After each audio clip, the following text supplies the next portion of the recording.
So my two esteemed colleagues have spoken of unity so far this morning, along with this theme of Pentecost. But I start by saying to you this morning that we are divided. We are fundamentally divided. We are politically and personally, internally and externally divided. We speak in many voices. As you saw earlier in this service, my reality is not your reality. Your experiences are not my experiences. My genetic makeup is different than yours, and your biochemistry is different than the person sitting next to you. Our city is divided ethnically, racially, socioeconomically. Many of our families are divided. We are divided between east and west, north and south. We are divided between liberal and conservative, Christian and humanist, rich and poor. Our faith tradition is divided between humanists and theists, Unitarians and Universalists. Our own worship services are divided. Our nation is divided. Our national elections are pulling us apart. And even political parties themselves seem to be at risk of dividing. The European Union is under great strain and could split apart. We hear in the news, all these divisions make the story of Pentecost that much more improbable, if not impossible. And today is Pentecost Sunday, and so we have a problem. We have a problem. We're going to review the story. If you remember the story, some of you may, as it is told at the beginning of the second book of Acts, I think you'll agree that we have this Pentecost problem. We're going to take it line by line because it's actually pretty short. So this is how the story goes. When the day of Pentecost had come, they were all together in one place. Well, that pretty much describes the present moment. If we're the all, let's just pretend we're the all. This is the day of Pentecost, and we are all together in one place. Then suddenly from heaven there came a sound like the rush of a violent wind, and it filled the entire house where they were sitting. Now, it's a calm day, but it's not hard to imagine, especially here in Tulsa, how a violent wind could blow through and totally fill this house of worship. Do you agree?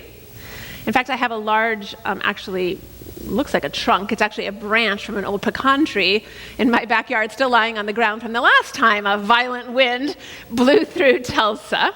And I've heard some of you describe the sound of a tornado, and I know how scary, frightening that sound is. The text continues, then divided tongues as of fire appeared among them, and a tongue rested on each of them. Now, if I hadn't seen some of the paintings, I don't know what you're seeing in your mind's eye right now, but if I hadn't seen some of the paintings of this biblical scene, I wouldn't have any idea what they were talking about. Not really. I understand the metaphor the author is using. I've seen fire and flames, and we all know how the tip sometimes splits apart at the end, right? But what do they actually see? What is he actually describing? Tongues resting on top of people? I really have no idea at all. And I was paying good attention in my Bible classes in seminary. So a little hard to understand that part. And then all of them were filled with the Holy Spirit and began to speak in other languages as the Spirit gave them the ability. Okay, I couldn't imagine the other one. This one, I totally take objection to. Because I grew up with a French-speaking mother, going to a bilingual school, have studied several other foreign languages, however not well I speak them. I've lived in several foreign countries, and no one just starts speaking another language like that out of the clear blue. And if you want to debate that with me, you know where to find me later. And the scripture continues.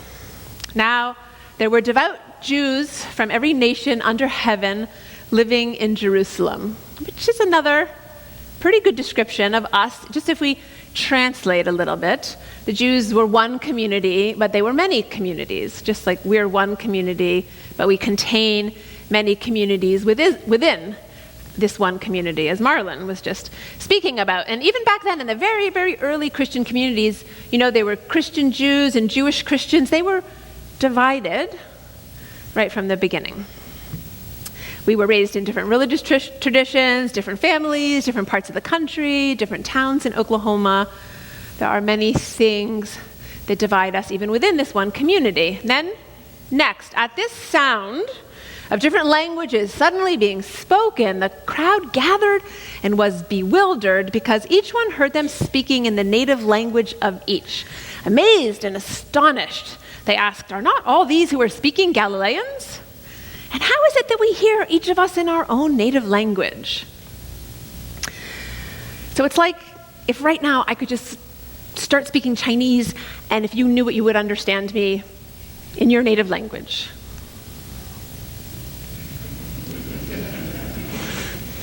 Unlikely, at best. Or even more improbable, try this. It's like if I all of a sudden could start speaking about this scripture in a way that a fundamentalist Christian would be able to hear and understand my message. Now that would be a miracle, right? But that's what happened. Both those things happened, the story tells us. Parthians, Medes, Elamites, and residents of Mesopotamia, Judea and Cappadocia, Pontus and Asia, Phrygia and Pamphylia. There were some amazing names of places back then.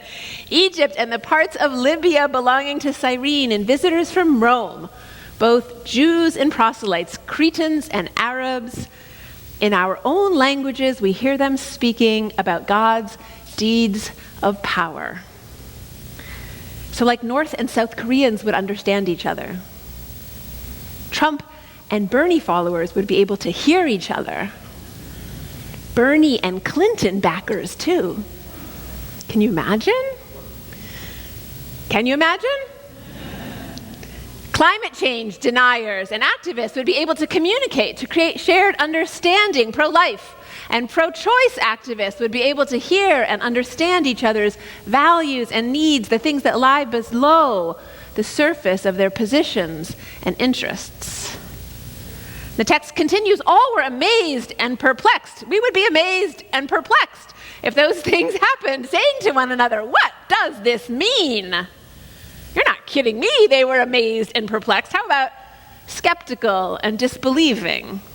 Would you feel a little skeptical and disbelieving? But others sneered and said, "They are filled with new wine." Well, that's one explanation, isn't it? Intoxication or mental illness would be two reasonable ways to explain such things happening, or people describing such things happening. We could add mass hysteria or some kind of indoctrination or brainwashing.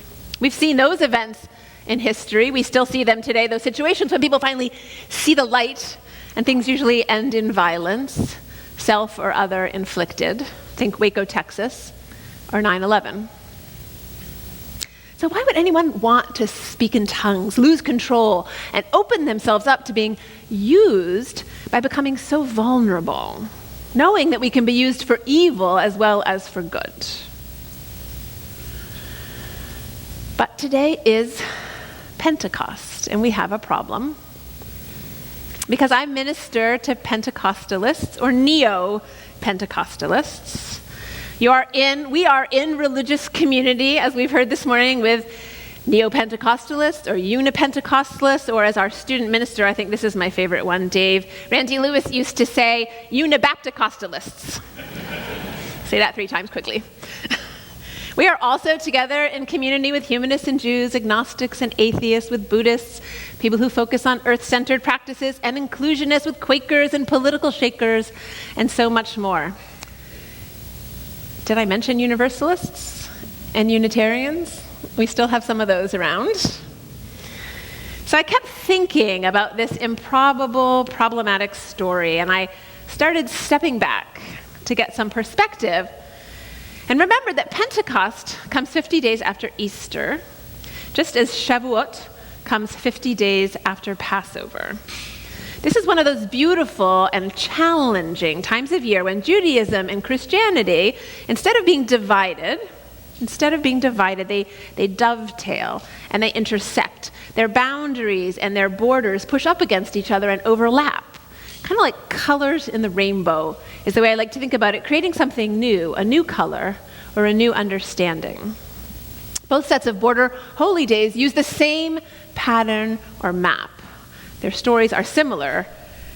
They teach us that loss and letting go lead to new life. The Israelites have to leave everything they know. This is what we celebrate at Passover time. They have to walk out into the wilderness, into the desert, the complete unknown, leaving everything behind to begin their journey toward freedom and the promised land. And Jesus' first followers have to lose their leader, their teacher, their rabbi, their friend, their healer, the one for whom they've already sacrificed everything they know, to begin to understand and take responsibility for the liberating power of love they've experienced together in community. The stories teach us that we learn something new when we accept that we don't know everything yet. They teach us that we experience grace most often when we feel like all is lost. It's not clear from the stories if we have to do or what we have to do to experience grace. So I have a little story from our church that I want to share with you this morning. It was just happened on a Sunday morning not too long ago. One of our members, I'm looking around to see if she's here, one of our members was feeling very sad. She was crying. She shared some tears with me in the line going out the door after service, and we hugged and we talked and we talked and we hugged for a little while. And she told me, it's really rough right now. I don't know if I'm going to make it through this really, really tough time. She had recently lost her husband, and she was coming up on the anniversary of many deaths of people close to her. So she was having that wilderness experience when she had really lost so many things that were so important to her. So I called her during the week and I got her voicemail. When I saw her the next Sunday, I was really eager to connect. So I rushed over to her. How are you doing? I'm doing really well, she said with a big smile on her face. I don't know where it came from, but when I get down that far, that close to the bottom, something just springs up in me. I can't help it from coming. It just comes, she said. That's grace. That's a gift of energy and strength, of hope and clarity. It's a doorway opening our hearts and our minds and our lives to acceptance and change and gratitude. Did this beloved member do something to open herself to grace? I started wondering, because if we knew what it was, we'd all do it, wouldn't we? So I look back at the classic understanding of grace, which you may remember it's stated in Ephesians chapter 2, verses 8 and 9. And it says, "For by grace are you saved by faith, and that not of yourselves." The claim is that we have no control over grace. We don't do anything to get it or deserve it. No matter how strongly we object or rage against the injustice of it, that grace rains down on the righteous and the wicked. That's just the way it is. To which I say, thank God. Because basically, as Marlon spoke about so beautifully last week, we're all a mix, really. We like to think we're good people, but we're all a mix of maturity and immaturity, of righteousness and wickedness, and I still like receiving gifts, gracefully or not. I imagine you do too. But not having control frustrates us. It sometimes actually drives us a little crazy. And for good reason. Because we're biologically programmed through the process of evolution to look for patterns and causes. If this woman experienced grace, there must be something she did to find that peace. What can I do to find that peace, to find that hope, to find that clarity? I just want to prove this point to you for a minute, that we're programmed to look for cause and effect because it matters. It matters to me that you accept this theory that I'm suggesting to you. So just think about us as primitive people.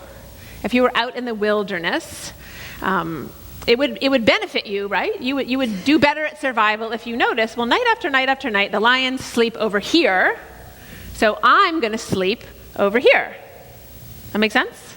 You with me? That's a pattern that we observe, and it helps us survive. And another one, like cause and effect, could be, well, every time the bush makes that noise, then that rattlesnake comes out of it, somebody dies, right? So then you know, bush, noise, danger, you're gonna do something else. So our brains are just really programmed to observe what's happening around us and make decisions that these things are going to repeat. They're going to repeat again and again and again.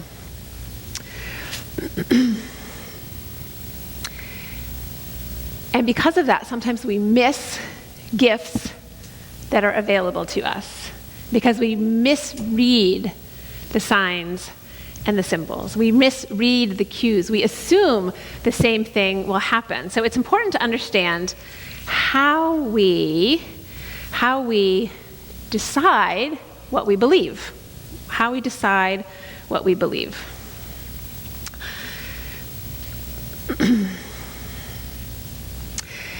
So I'm going to give you an example of I actually am not so great at receiving gifts.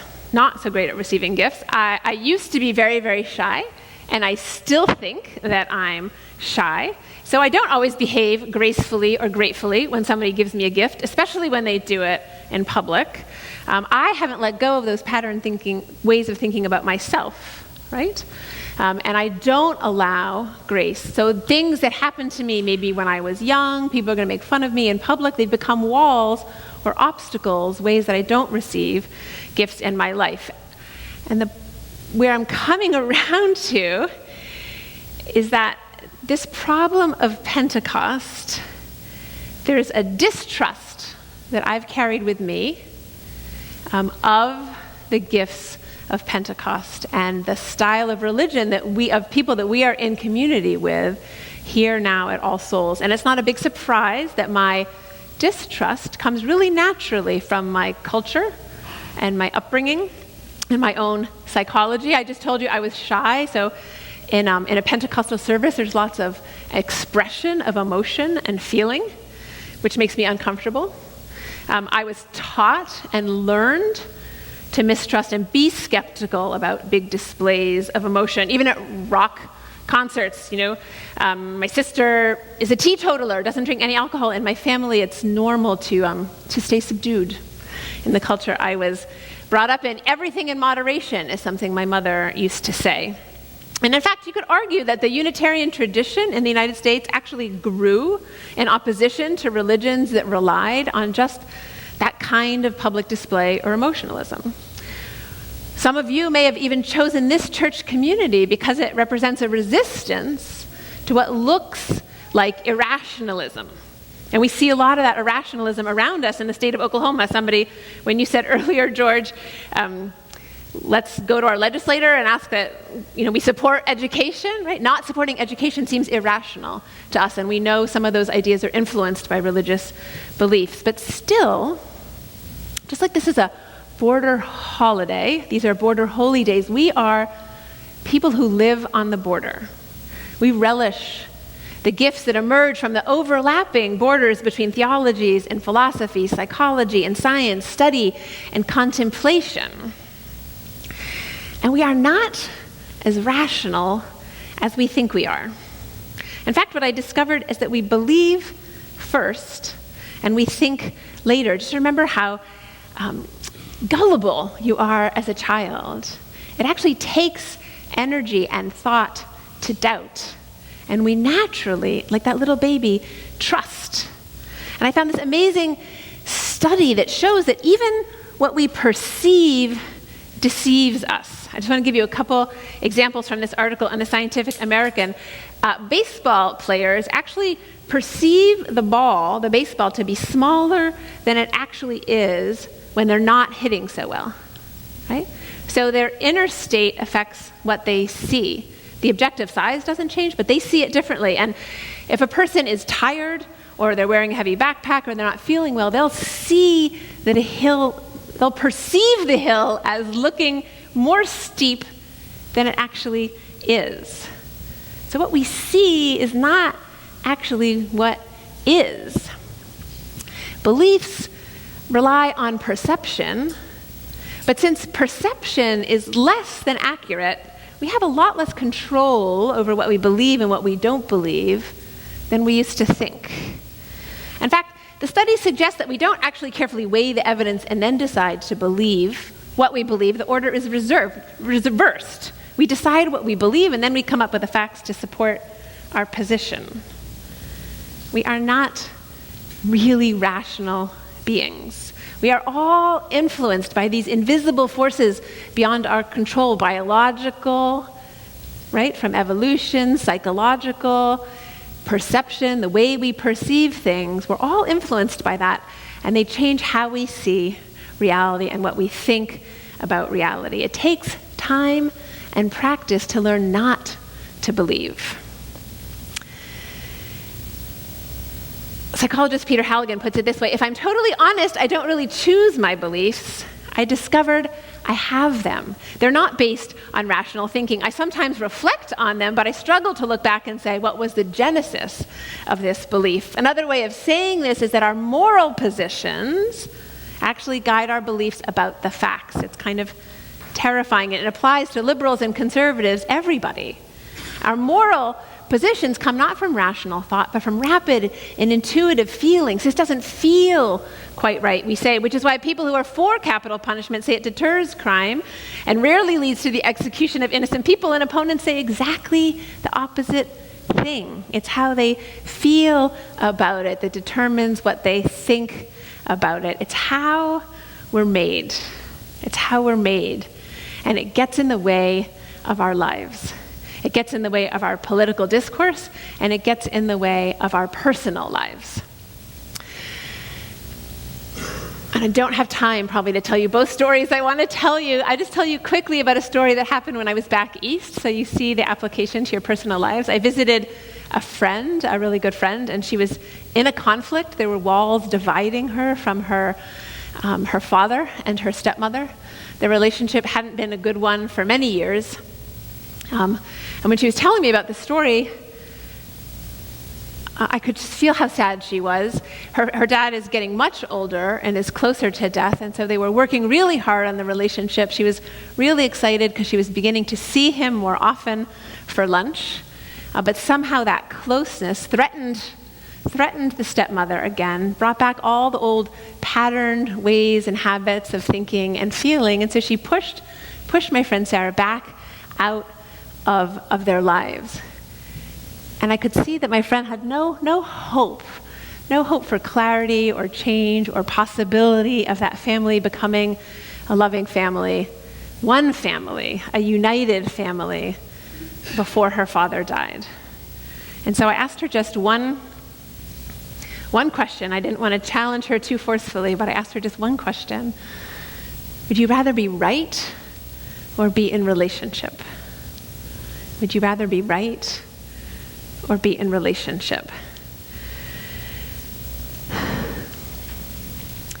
Being right all the time, feeling like we have to be right, that we have to use our rational minds and prove what we know, is a wall that shuts things out from our minds and our hearts and from our lives. Things like love and acceptance and forgiveness and change and healing, and like the spiritual gifts of grace that are the message of Pentecost. I've never been more convinced in my life of the need for us to let go of our judgments and our beliefs so that we can receive these gifts that we've built walls against receiving. And part of that, I just have to tell you a little bit, is because of an experience I had in this pulpit, in this service just a couple weeks ago. I was trained to distrust what we do in our contemporary service. I was trained to distrust emotional displays of community. I was trained that people can be manipulated and will do harm. I was taught to remember how Hitler inspired and motivated his countrymen and his armies with great romantic, theatrical displays of sight and sound and music and color to manipulate people so that they would kill, that they would do anything for their homeland, their Heimat. But despite all that training, Something happened 2 weeks ago here that I can hardly believe, but that I'm so grateful for.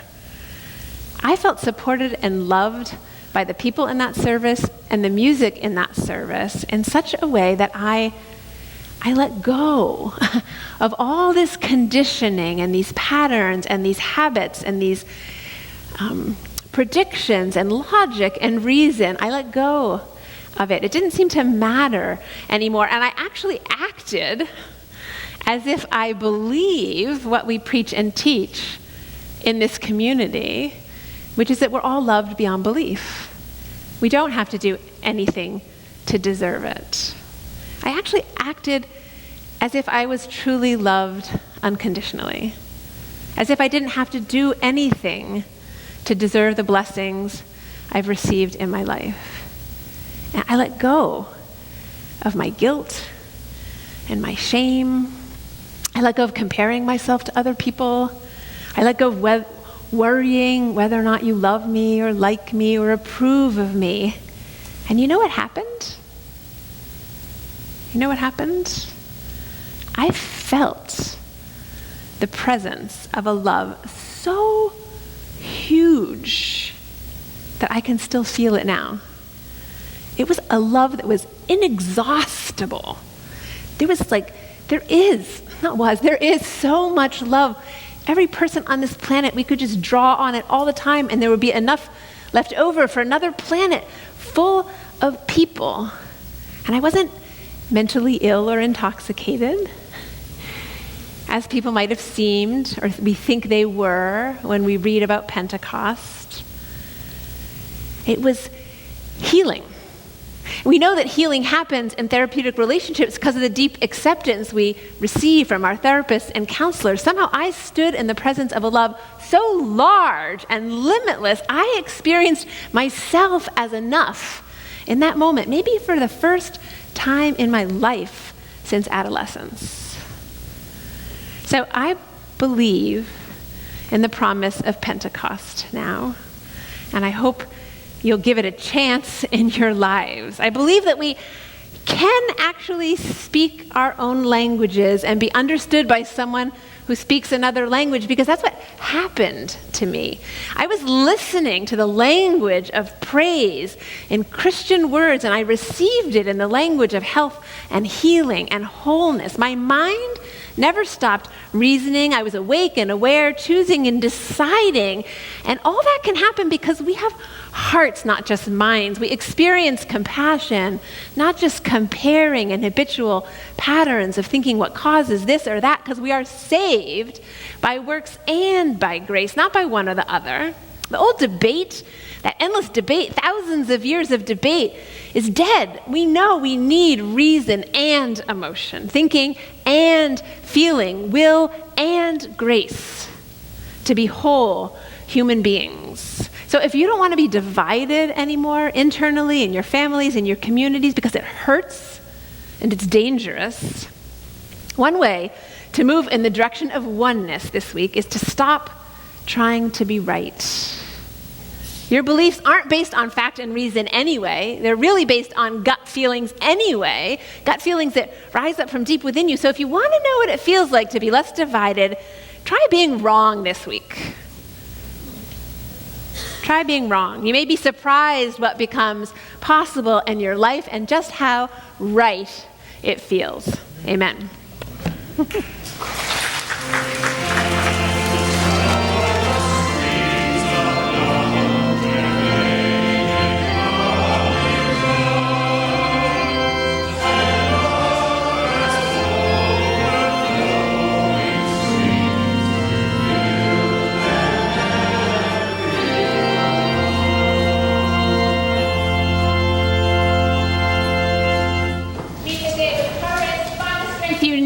Dare to be wrong and be open to what happens next. Go and be blessed and be a blessing. Amen.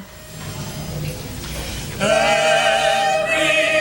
time I feel the Spirit moving in my heart, I will pray. Yes, every time I feel the Spirit moving in my heart, I will pray. We are your church, and we are proud to be your church, or at least a church that's having a positive impact on your life. I am personally blessed to be your minister, or at least a minister who you're allowing to speak into your life. I hope you'll support our ministry and share your love beyond belief by texting LOVEBB to 41444 or go to our website. But you can just text LOVEBB to 41444 and make your gift. It's wonderful. Thank you. Be blessed and be a blessing.